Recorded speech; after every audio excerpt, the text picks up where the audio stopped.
주가 잘 지내셨습니까? 우리 교회 아이들이 많아요. 우리 아이들이 많아서 제가 말귀를 좀 알아듣는 그 같은 아이들에게 제가 이런 질문을 합니다. 야, 너 해피하냐? 반응은 세 가지입니다. 하고 대답을 안 하는 것이 있습니다. 해피라는 말을 하기에 내가 지금 해피한 게 아닌지 잘 모르겠다는 거죠. 어떤 아이들은 아니요, 그래요. 어떤 아이들은 예, 그래요. 그러면 제가 좀 묻습니다. 뭐 할 때 제일 행복한데? 그것은 녀석이 얘기하네요. 모르게요. 네 집 자신인지 말씀을 안 드리겠습니다만 먹을 때 행복하네요. 제가 그 어린 아이들한테 복음의 진리를 깊이 깨달아서 행복합니다. 이런 대답을 기대하는 건 아니잖아요. 그 먹을 때 행복합니다. 그래요. 저도 먹을 때 행복해요. 여러분들 안 그러십니까? 커피 한 잔 마실 때 행복하죠. 여러분 식사하기도 길게 싫어하시잖아요. 빨리 행복을 맛보고 싶은데 왜 이렇게 기도가 길지? 그런 건 아닙니까? 먹을 때 행복한 겁니다. 먹는 것은 즐거움입니다. 우리가 지금 마가가 기록해서 우리에게 전해준 글을 읽고 있는데 이것을 가리켜서 복음서다 이렇게 부릅니다. 마가 복음. 이 복음서는 맨 처음으로 어떻게 마가가 시작하느냐 하면 하나님의 아들 예수 그리스도의 복음의 시작이야. 이렇게 복음서를 시작합니다. 하나님의 아들 예수 그리스도. 예수 그리스도는 곧 하나님의 아들이시면서 예수 그리스도가 곧 복음이 되셔서 그가 하시는 일들, 이것이 이제 내가 소개할 내용, 이것이 복음의 내용이다. 즉 예수 그리스도가 오셔서 어떤 말씀을 하시고 어떤 일을 이루셨는가, 이 내용이 복음의 내용이다 라고 말하면서 예수 그리스도의 복음이다 이렇게 시작합니다. 그리고 이 복음서의 마지막을 어떻게 끝을 내는다면 예수 그리스도의 죽음으로 끝을 냅니다. 예수님의 죽으심, 그것이 복음의 핵심이다. 이런 의미겠죠. 그런데 그 죽음은 절망으로 선언하지 않습니다. 이제 죽었으니 모든 게 끝났다. 이렇게 말하지 않고 예수 그리스도의 죽음이 예수 그리스도의 그 끝이 우리에게는 즐거움이다. 이렇게 소개를 하는 겁니다. 그게 다 복음 아닙니까?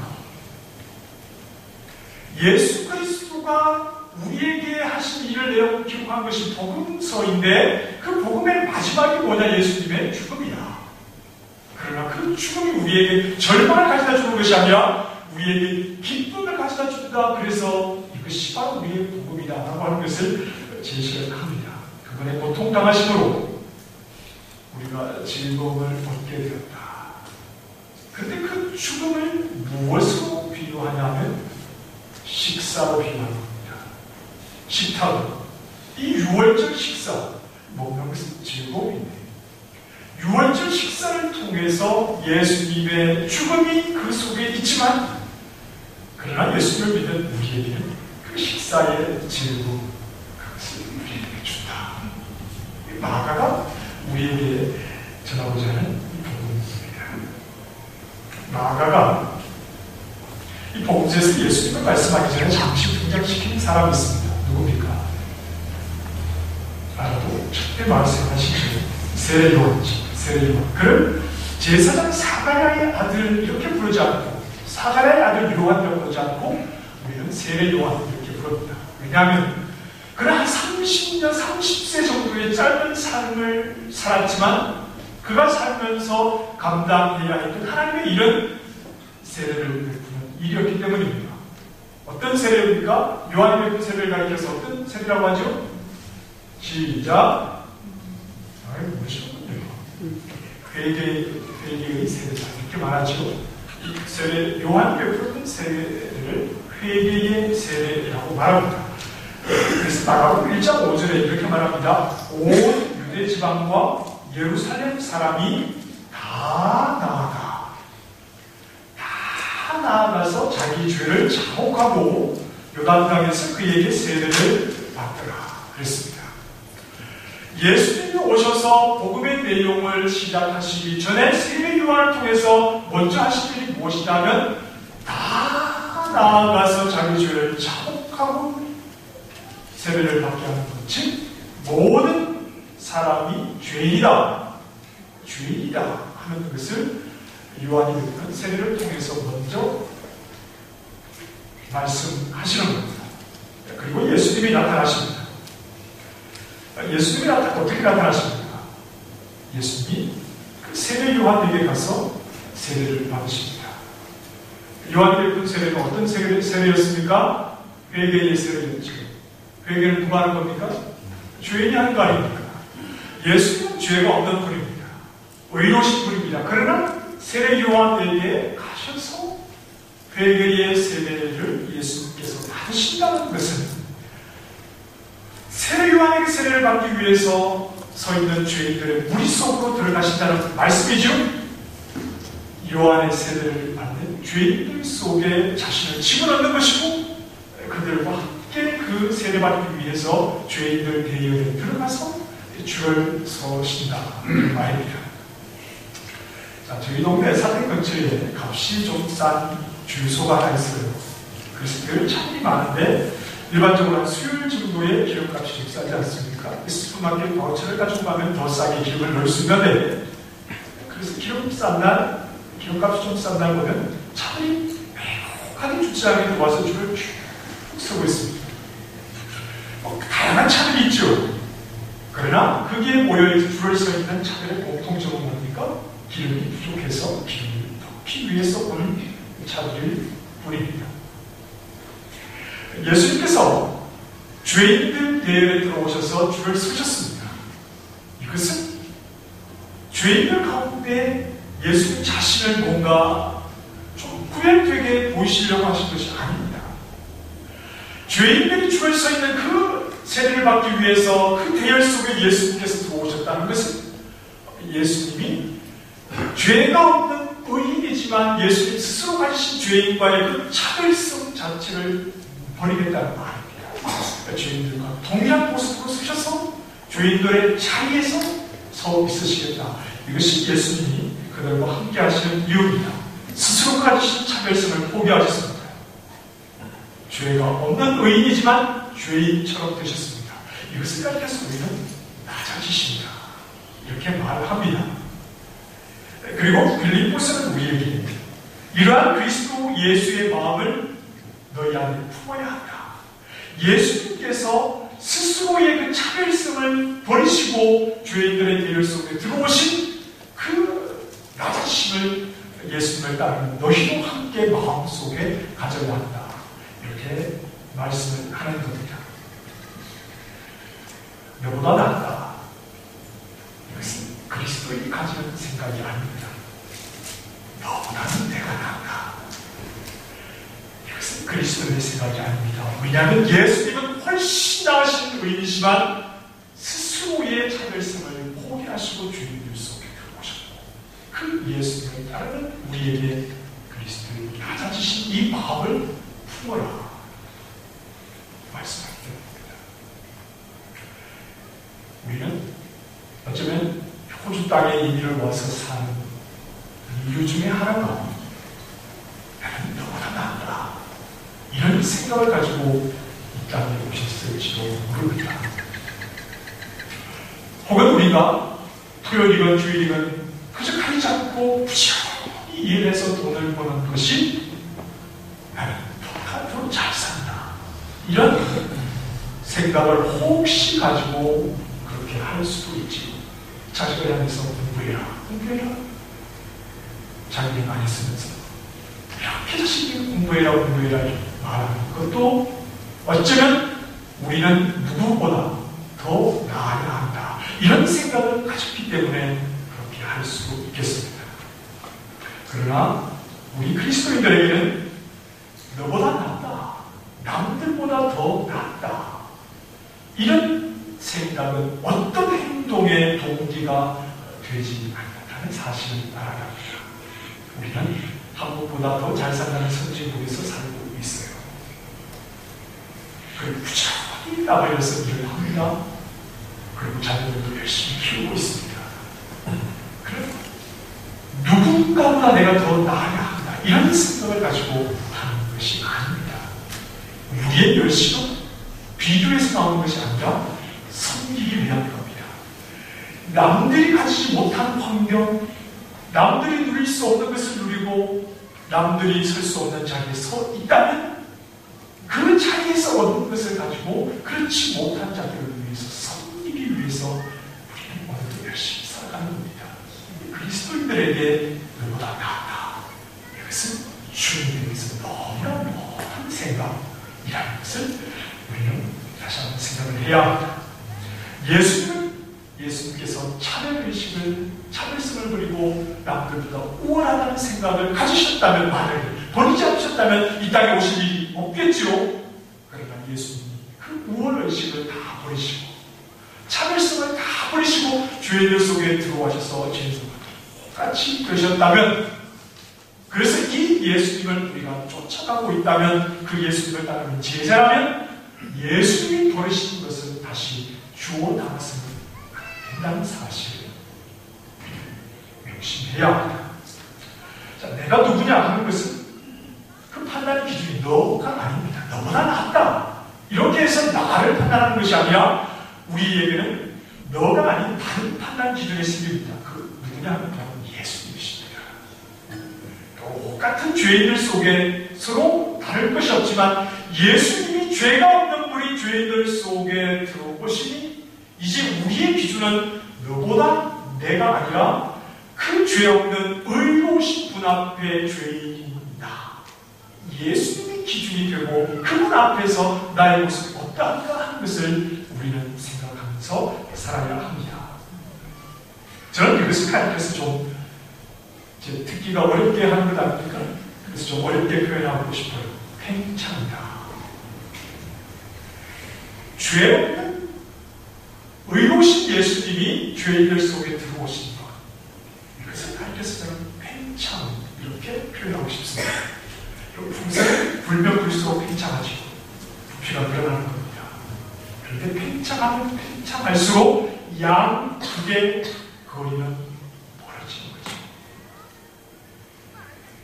죄가 없는 의로우신 분이 절대 함께할 수 없는 죄인들 속에 들어오심으로, 찾아오심으로, 이제는 죄인들끼리였지만 의로운 분이 죄인들에게 오심으로 팽창됩니다. 이게 복음의 내용입니다. 하늘이 땅에 오셨습니다. 하늘은 하늘이었고 땅은 땅이면 괜찮은데 하늘이 땅에 오시니 팽창되는 겁니다. 생명이 사망을 찾아오셨습니다. 사망은 그냥 사망인데요. 너무나 먼 생명이 사망을 찾아오시니 팽창되는 거죠. 빛이 어둠을 찾아오셨습니다. 마찬가지로 팽창입니다. 그래서 의로우신 예수님이 사업의 밑바닥에 있던 죄인들 중에 죄인이었던 창녀들, 세리들, 그리고 죄인들, 너무 지은 죄가 흉악해서 십자가에 못 박아 죽여야 할 만한 그 흉악한 강도에게 예수님이 찾아가신 겁니다. 이쪽 끝에 계신 분이 죄인들, 그 죄인들 속에서도 더 큰 죄인 끝에 있다고 하는 그 죄인들에게 예수님께서 찾아가셔서 예수님께서 나타내시는 그 복음이 얼마나 큰가, 얼마나 팽창되었나 하는 것을 예수님께서 보여주시죠. 이쪽 끝에서 맨 끝까지 가십니다. 그럼 그 안에 있는 자들은 예수님이 다 품어주시는 겁니다. 예수님에게서 가장 멀리 있던 자신을 발견하는데, 그래서 예수님에게 가까이 나아갈 수가 없을 때 그때 예수님께서 찾아오셔서 그와 함께 하시는 겁니다. 골로새서 1장 12절에 이런 말씀이 있습니다. 우리로 하여금 빛 가운데서 성도의 기업의 부분을 얻기에 합당하게 하신 아버지께 감사하게 하시기를 원한다. 빛 가운데서 기업을 얻었다는 말입니다. 그가 우리를 흑암의 권세에서 건져내사, 어디에서 건져냅니까? 흑암의 권세에서 건져내사 그의 사랑의 아들의 나라로 옮기셨으니, 우리가 어디에서 기업을 얻습니까? 빛 가운데서 기업을 얻습니다. 그러나 우리는 원래 어디에 있었습니까? 흑암에 있었지. 흑암의 권세에서 건져내셔서 빛 가운데 유업을 얻게 해주신 것, 이것이 복음 안에서 우리에게 이루어지는 일입니다. 그래서 하나님께서 멀리 있는 자신을 발견하면 발견할수록 복음의 큰 능력을 함께 발견하게 되는 것입니다. 도저히 하나님 앞에 나아갈 수 없는 자기 자신을 발견하면 발견할수록 그럼에도 불구하고 이런 나에게까지 찾아오신 그 복음의 큰 능력을 함께 발견하는 거지요. 이런 죄인까지도 구원을 얻을 수 있을까? 이런 악한 자까지도 하나님 나라 백성이 될 수 있을까? 그 모든 일을 가능하게 하는 것이 바로 복음이라는 것입니다. 유대인들은 장애를 가지고 태어날 때 그 이유를 죄라고 생각을 했습니다. 보편적인 생각이었습니다. 장애를 가지고 태어날 때 죄 때문에 그런다.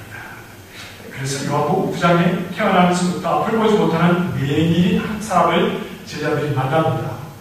예수님에게 이렇게 묻지요. 라비여, 이 사람은 맹인으로 나는 것은 누구의 죄 때문입니까? 누구의 죄 때문에 이렇게 맹인으로 났습니까? 자기의 죄 때문입니까? 그 부모의 죄 때문입니까? 이렇게 묻습니다. 죄인입니다. 이 사람이 예수님에 의해서 실로암 연못에 가서 눈을 씻고 다시 볼 수 있게 되었습니다.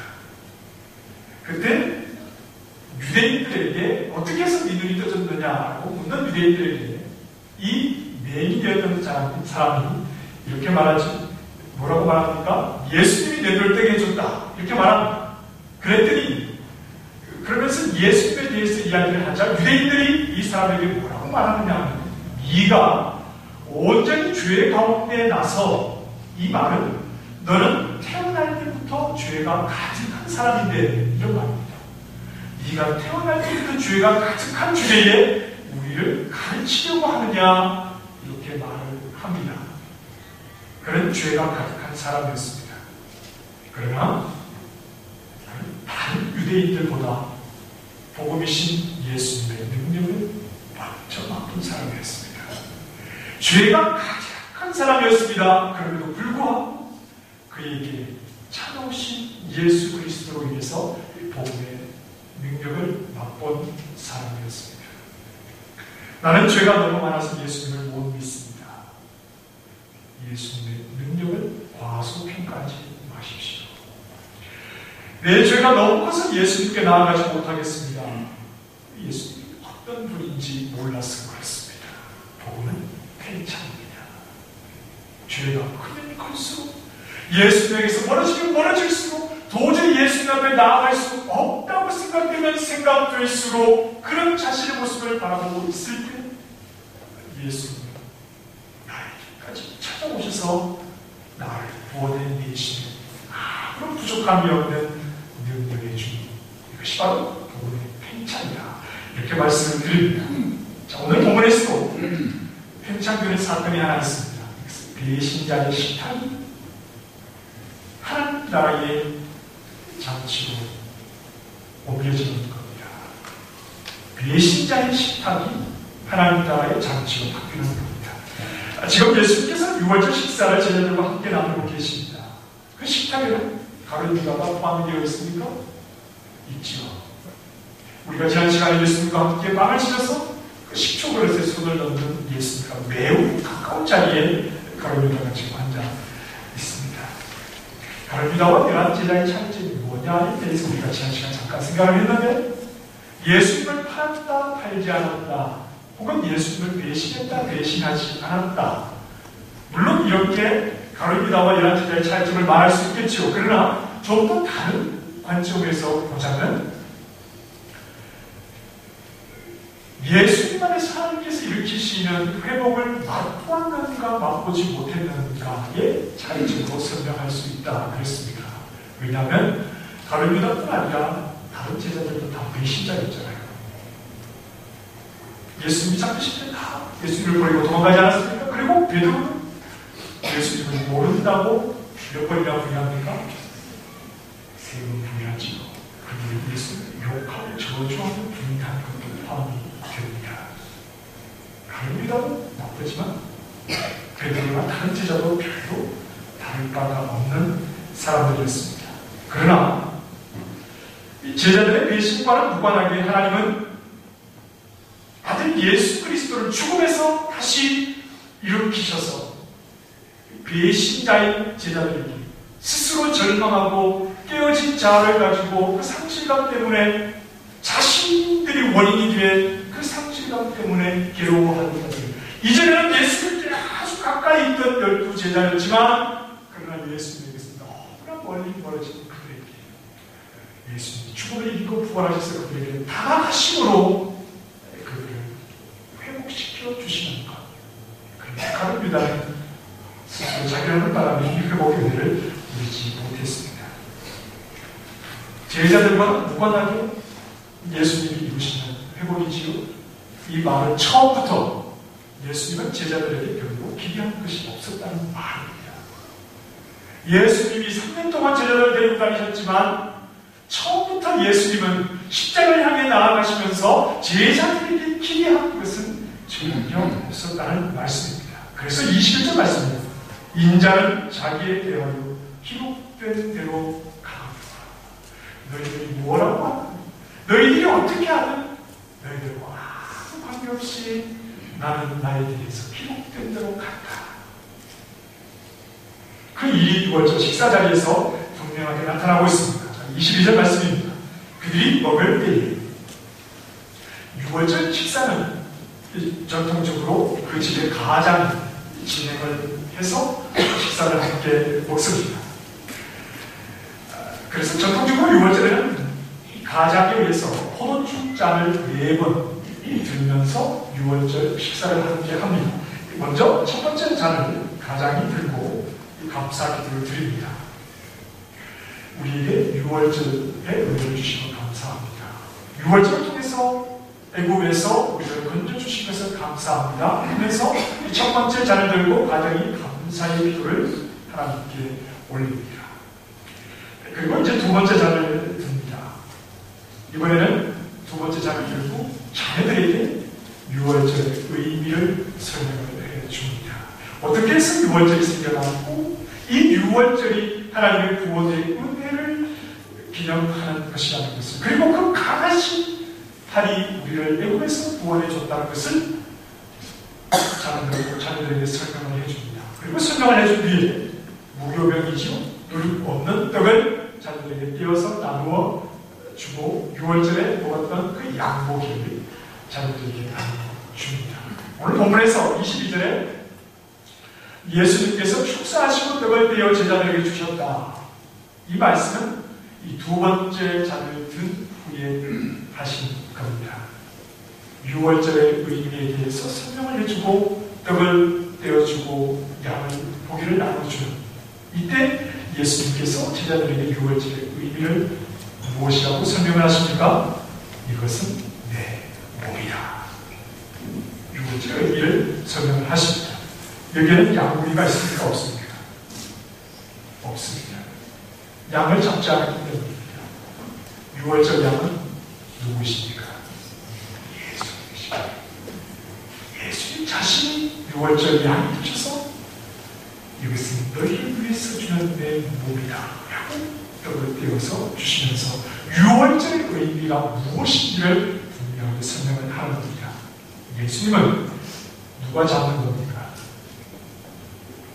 다른 유다가 예수님을 잡습니까? 아닙니다. 인자는 기록된 대로 가신 거지요. 예수님을 6월절 어린 양으로 예수님을 잡는 분이 누구십니까? 하나님이시죠. 하나님이 잡으시는 겁니다. 그 양의 피가 그 그들을 구원하는 겁니다. 하나님이 다 준비하시는 구원입니다. 그래서 유월절은 내가 유월절을 하나님이 말씀하신 대로 잘 지켰다라고 하는 것을 이야기하는 것이 아니라 하나님이 준비하시고 하나님이 제공하시는 것을 먹고 우리가 구원을 얻게 되었다는 것을, 하나님이 전체를 준비하시므로 우리에게 유월절 음식을 먹음으로 구원을 얻게 되었다는 것을 생각하는 절기가 바로 유월절입니다. 이제 세 번째 잔을 드십니다. 다시 한번 감사기도를 올립니다. 무엇에 대한 감사기도를 올리냐면 유월절 그 죽음의 사자들이 생명을 거두기 위해서 올 때 양의 피를 보고 문설주에 달린 피를 보고 죽음의 사자가 넘어가게 됩니다. 그것을 감사하면서 감사기도를 드립니다. 이 세 번째 잔은 23절입니다. 이 잔을 주시면서 이렇게 말씀하십니다. 이것은 많은 사람을 위하여 흘리는 나의 피, 곧 언약의 피야. 피. 하나님의 백성을 살린 그 피는 문설주와 좌우 인방에 발랐던 어린 양의 피, 그것이 바로 예수님의 피라고 말씀을 하는 겁니다. 시내산에서 번제와 화목제를 하나님 앞에 올려드린 뒤에 그 짐승의 제물을 가지고 절반은 제단에 바르고 절반은 백성들에게 피를 뿌리면서 우리가 여호와를 우리의 유일하신 하나님으로서 믿겠습니다. 그리고 여호와 하나님은 바로 우리의 하나님이요 우리는 하나님의 백성이 되었습니다.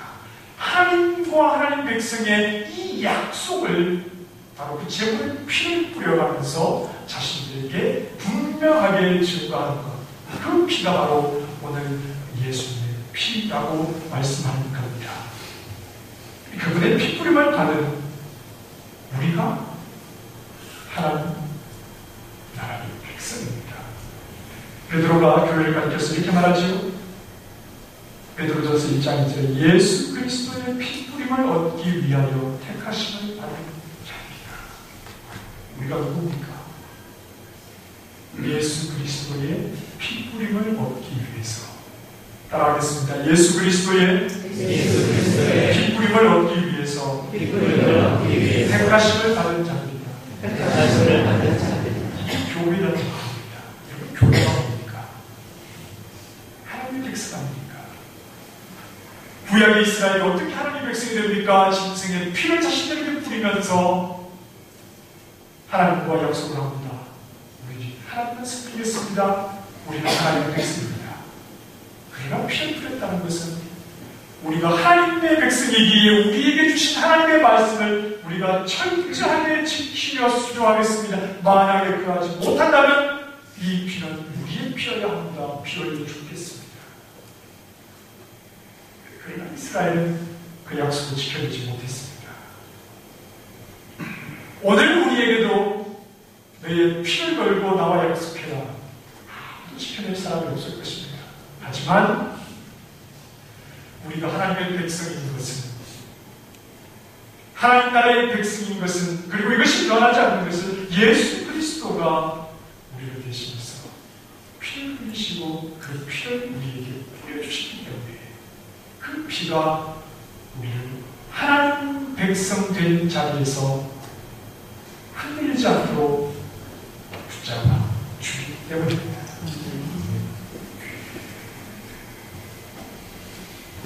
그래서 마지막으로 네 번째 잔을 들고 가장 하나님께 찬송합니다. 우리를 하나님 백성 삼으신 것 감사합니다. 이것이 26절에서 그들이 하나님을 참여했다 이렇게 말합니다. 누가 참여하는 겁니까? 하나님 백성 된 자들이. 예수 그리스도의 피가 우리를 하나님 백성 되도록 잡아주신 그 은혜를 아는 자들이 하나님께 참여하는 겁니다. 이 모든 것은 6월절 식사를 통해서 이루어지고, 이 모든 것이 이루어지는 6월절 식사는 누가 제공하시는 겁니까? 예수님이 제공하시는 겁니다. 예수님이 자신의 몸과 피를 주시기 때문입니다. 그 자리에 제자들은 마치 손님처럼 예수님이 제공하시는 예수님의 몸을 먹고 예수님의 피를 마실 뿐입니다. 그리고 이 식사는 완벽한 식사입니다. 더 더 이상 이 세상에서 다른 식사가 필요 없습니다. 그래서 25절 말씀에 하나님 나라에서 새 것으로 마시게 하는 식사입니다. 예수님이 제공하시는 6월절 식사에 참여하기만 하면, 예수님이 주시는 몸을 먹고 예수님이 주시는 피를 마시기만 하면 우리에게 허락된 그 다음 식사는 뭡니까? 하나님 나라 잔치에서 먹고 마실 수 있는 이런 생의 은혜가 우리에게 주어진다는 겁니다. 먹는다는 의미가 뭡니까? 식사의 의미가 뭡니까? 보이지 않는 말입니다. 명치불구하고 철저하게 기댄다는 말입니다. 죄인이니까 그렇지요. 나 스스로는 구원할 수 없으니까 그렇지요. 내 방법으로는 구원의 길을 찾을 수가 없으니까 그렇지요. 무엇을 의지합니까? 예수님.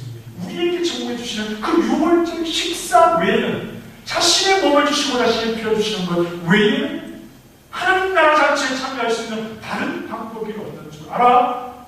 예수님의 몸을, 예수님의 피를, 그 십자가 대회 속의 은혜만을 철저히 의지하며 살아가겠습니다.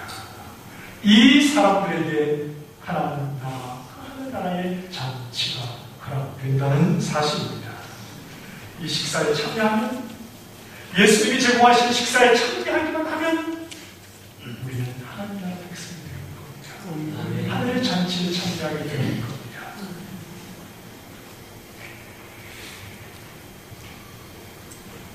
우리 여성분들에게 묻겠습니다. 여성분들에게 묻겠습니다. 대답해 주십시오. 이 세상에서 가장 맛있는 밥이 어떤 밥입니까? 이 세상에서 가장 맛있는 밥이 어떤 밥입니까? 시작. 라면이죠. 그렇죠? 라면이 해주는 밥입니다. 우리 남자들은 좀 알아야 돼요. 30년, 40년 소뚜껑 운전했잖아요. 남자들이 좀 아셔야 됩니다. 남이 해주는 밥은 다 맛있습니다. 이제 곧 밥 먹을 텐데, 주일날 점심이 왜 맛있습니까? 남이 해주니까. 식사로 승리로운 분들 감사하고 인사 좀 하십시오. 남이 해주는 밥은 맛있지요.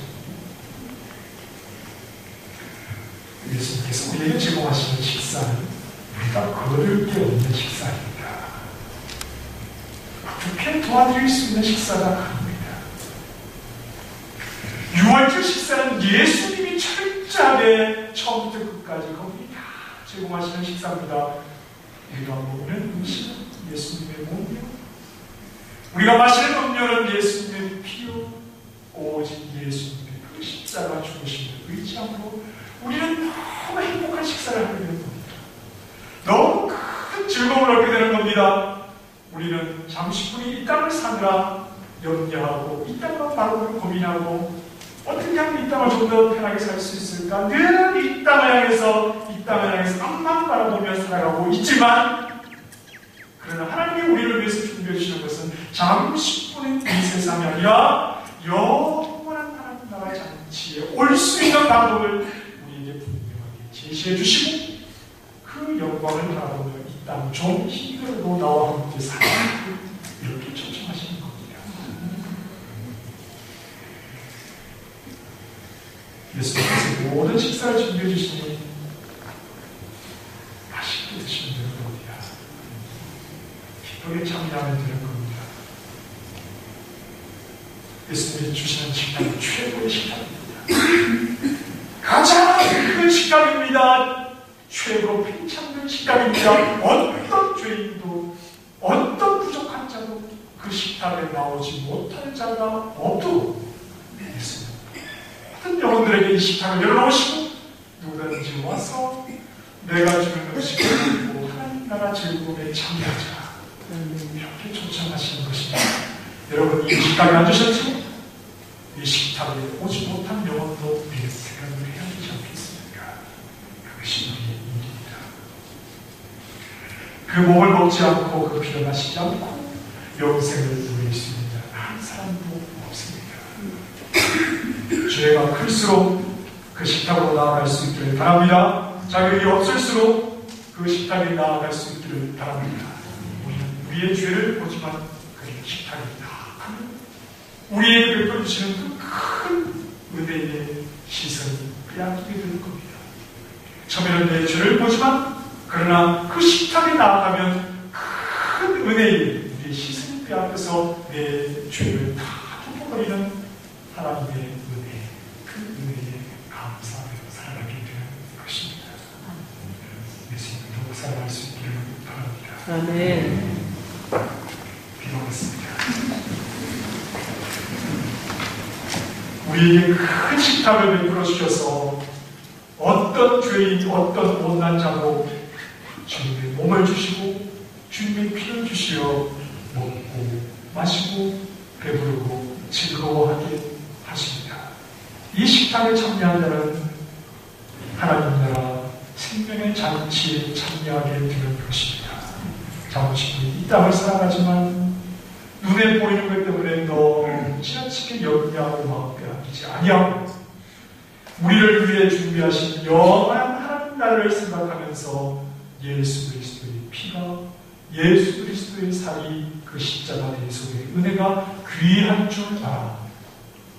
그 은혜에 붙들려 살아가는 하나님의 백성 되도록 도와주시옵소서. 예수님 이름으로 기도합니다. 다 함께 일어나셔서 찬송하겠습니다. 찬송가